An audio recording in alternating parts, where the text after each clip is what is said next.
Bonjour et bienvenue sur l'Argus.fr. Je suis aujourd'hui à Barcelone, en Espagne, pour vous présenter la 6e génération de Nissan Micra, pur produit de l'alliance Renault-Nissan-Mitsubishi. Et comme vous allez pouvoir le constater, cette cousine technique de la Renault 5 e-Tech fait tout pour se démarquer de son inspiratrice avec un design qui lui est propre, puis également quelques particularités qui sont bien à elle.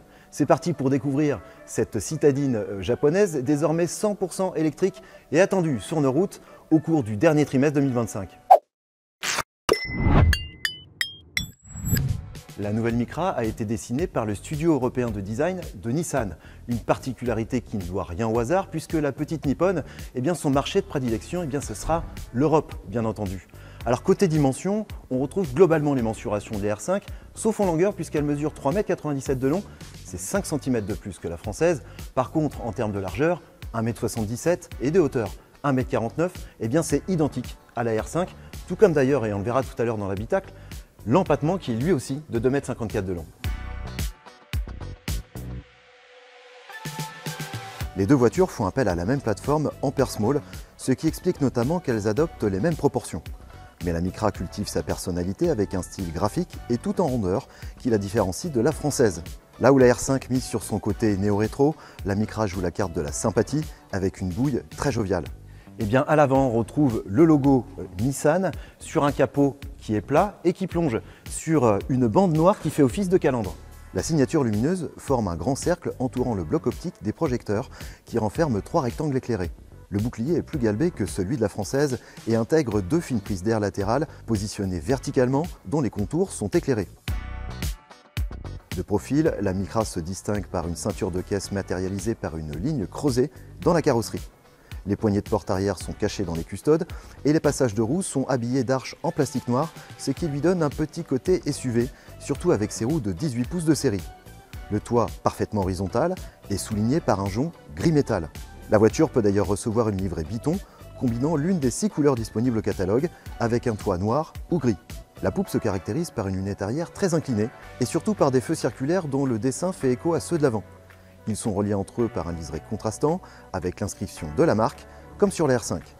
Le pare-choc fait l'objet d'un traitement particulier et se dote d'une partie de couleur noire pour dégager une impression de robustesse.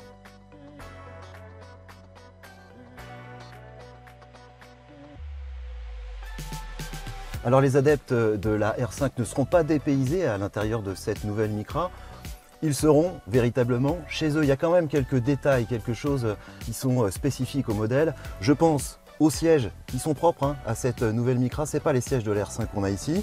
Quelques détails comme le mont Fuji, la plus célèbre montagne du Japon, qui est ici gravée dans l'espace de rangement central. Et pour le reste, on retrouve la même planche de bord, la même disposition, le même mobilier que dans la R5, mais avec un traitement moins typé rétro.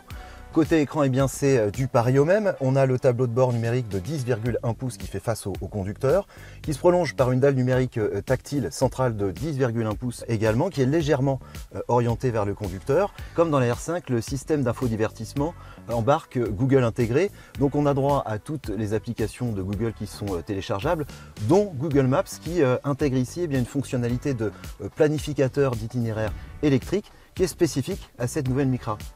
La Micra s'équipe aussi de l'assistant Google qui permet de contrôler des fonctionnalités visuelles avec la voix, comme la climatisation, les sièges chauffants ou encore la navigation.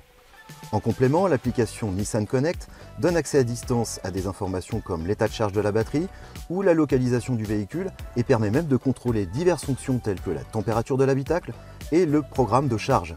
L'habitabilité est la même que dans la R5. À l'arrière, on retrouve une banquette 3 places dont celle du milieu qui se veut plutôt symbolique et destinée au dépannage. La garde au toit et la largeur des 2 assises latérales met à l'aise, mais l'espace aux jambes est un peu juste pour ceux qui mesurent plus d'1,80 m. Le coffre est le même que dans la R5. Il contient 326 litres sous tablette et 1106 litres une fois la banquette fractionnable 40-60 rabattue.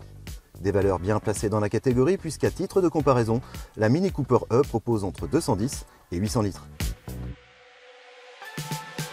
Pour son lancement, la nouvelle Micra, désormais 100% électrique, sera déclinée en 2 versions, tout comme d'ailleurs l'a été la R5 lors de sa sortie.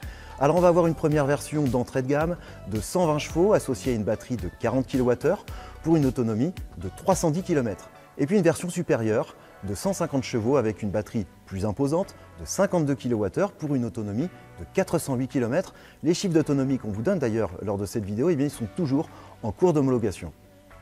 Bien que Nissan ne l'ait pas encore évoqué, une version de 95 chevaux équipée de la batterie de 40 kWh devrait ultérieurement voir le jour pour abaisser le ticket d'entrée du modèle sous la barre des 25 000 €, comme Renault l'a fait pour sa R5.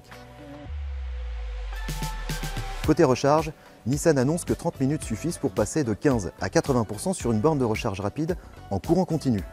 Un temps obtenu avec un chargeur d'une puissance de 100 kW sur la version dotée de la plus grosse batterie et de 80 kW sur celle qui hérite de l'accumulateur le plus modeste. Cette nouvelle itération de la citadine s'équipe aussi de série d'une pompe à chaleur et de la technologie Vehicle to Load appelée V2L, également présente sur son homologue tricolore. La batterie peut ainsi être utilisée pour alimenter de petits appareils électriques comme des enceintes, un compresseur ou un aspirateur. La nouvelle Micra fait aussi le plein d'aide à la conduite avec notamment l'alerte de changement de voie, le freinage d'urgence autonome, l'alerte de trafic transversal arrière et l'alerte de franchissement de ligne. Elle se dote également d'un système ProPilote qui combine l'assistance au maintien dans la voie, le régulateur de vitesse adaptatif et le freinage d'urgence pour une conduite semi-autonome de niveau 2 sur voie rapide. Nissan a prévu 3 modes de conduite, Eco, Confort et Sport, ainsi que la possibilité de paramétrer un mode perso pour régler la réactivité de l'accélérateur et la consistance de la direction selon ses préférences. Le freinage régénératif est lui aussi paramétrable et le système e-pédale permet de conduire avec une seule pédale, une fonctionnalité particulièrement appréciable en ville. Nissan n'a pas encore communiqué sur la gamme et les prix de la nouvelle Micra, mais on sait que ces tarifs devraient être relativement proches de ceux de la Renault 5, qui commence à 27 990 € en version de 120 chevaux avec la batterie de 40 kWh et à 33 490 € en version de 150 chevaux avec la plus grosse batterie de 52 kWh. Elle sera produite à Douai, dans le nord de la France, aux côtés de la R5 et son lancement est prévu au cours du dernier trimestre 2025, juste avant l'arrivée d'ici à 2027 de 3 autres modèles électriques dans la gamme Nissan, la nouvelle Leaf, le nouveau Juke et une mini citadine du segment A. Voilà, j'espère que cette vidéo vous a plu. Si c'est le cas, n'hésitez pas à la liker, à la partager et à vous abonner à notre chaîne YouTube si ce n'est pas déjà fait pour ne rien manquer de l'actualité automobile. Quant à moi, je vous dis à très bientôt pour une prochaine vidéo sur l'Argus.fr.